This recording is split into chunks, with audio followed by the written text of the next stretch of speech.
കയ്പിനെ ആരോഗ്യത്തിൻ്റെ വഴിയാക്കൂ. അതെ, വളരെ ആരോഗ്യ ഗുണമുള്ള പാവയ്ക്ക അഥവാ ബിറ്റർ ഗാർഡ് ചോറിനും ചപ്പാത്തിക്കും പറ്റിയ സൈഡ് ഡിഷായി എണ്ണ കുറച്ച് രുചികരമായി ഉണ്ടാക്കിയാലോ? മുതിർന്നവരും കുട്ടികളും ഒരുപോലെ ഇഷ്ടപ്പെടുന്ന ഈ റെസിപ്പി തയ്യാറാക്കാനായിട്ട് 2 ഇടത്തരം പാവയ്ക്ക നന്നായി കഴുകി ഈ രീതിയിൽ അരിഞ്ഞെടുക്കുക. നിങ്ങൾക്ക് താല്പര്യമുള്ള ഏത് ഷേപ്പിലും ഇത് അരിഞ്ഞെടുത്ത് ഒരു ബൗളിലേക്ക് ഇടുക. ഇതിലേക്ക് 1/4 ടീസ്പൂൺ മഞ്ഞൾപ്പൊടി, 1/2 ടീസ്പൂൺ മുളക് പൊടി, 1/2 ടീസ്പൂൺ ഉപ്പ് എല്ലാം കൂടി ചേർത്ത് നന്നായിട്ട് ഇളക്കിയിട്ട് ഇത് മാറ്റി വെക്കുക.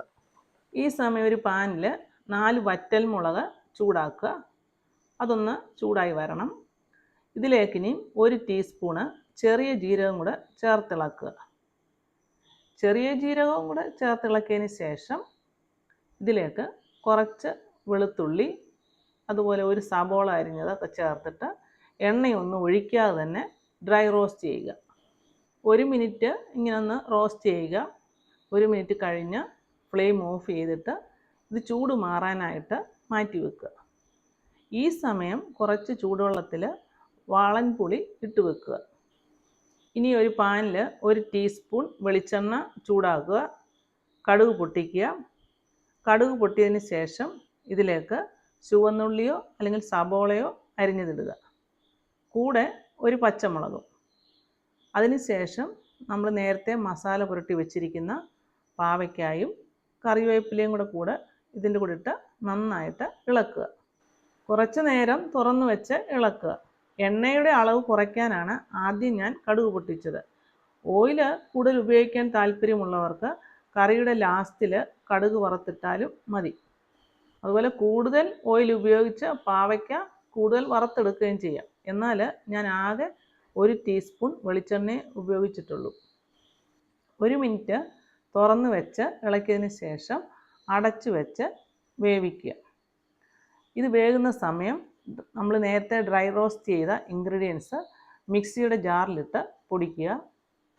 ഈ പൊടിച്ചെടുത്ത കൂട്ടിലേക്ക് നമ്മൾ നേരത്തെ വെള്ളത്തിലിട്ട പുളി വെള്ളത്തോടുകൂടി തന്നെ ഇതിനകത്തേക്ക് ഒഴിച്ച് വീണ്ടും നന്നായിട്ട് ഇത് അരച്ചെടുക്കുക. ഇപ്പം പാവയ്ക്ക എല്ലാം വെന്ത് വന്നിട്ടുണ്ട്. കുറച്ച് നേരം തുറന്നിട്ട് ഇത് ഇളക്കുക. ഇനി ഇതിലേക്ക് നമ്മൾ അരച്ച അരപ്പ് ഒഴിക്കുക. അരപ്പൊന്ന് 1/2 മിനിറ്റ് വഴറ്റിയെടുക്കുക. കൂടെ മിക്സിയുടെ ജാറിൽ കുറച്ച് വെള്ളം ഒഴിച്ചിട്ട് അതും കൂടി ഇതിനകത്തേക്ക് ഒഴിക്കുക.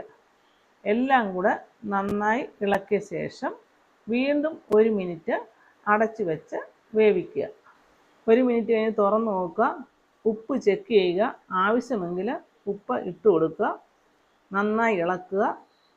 ഇപ്പോൾ ഈ കറി ഉപയോഗിക്കാൻ റെഡി ആയിട്ടുണ്ട്. അധികം എണ്ണയും ഇൻഗ്രീഡിയൻസും ഒന്നുമില്ലാതെ ഉണ്ടാക്കാവുന്ന ഈ രുചിയുള്ള കറി ഇനിയും കൂടുതൽ രുചി കൂട്ടാനായിട്ട് 1/2 കപ്പ് തേങ്ങാപ്പാൽ ഞാൻ ഇതിലേക്ക് ഒഴിക്കുന്നുണ്ട്.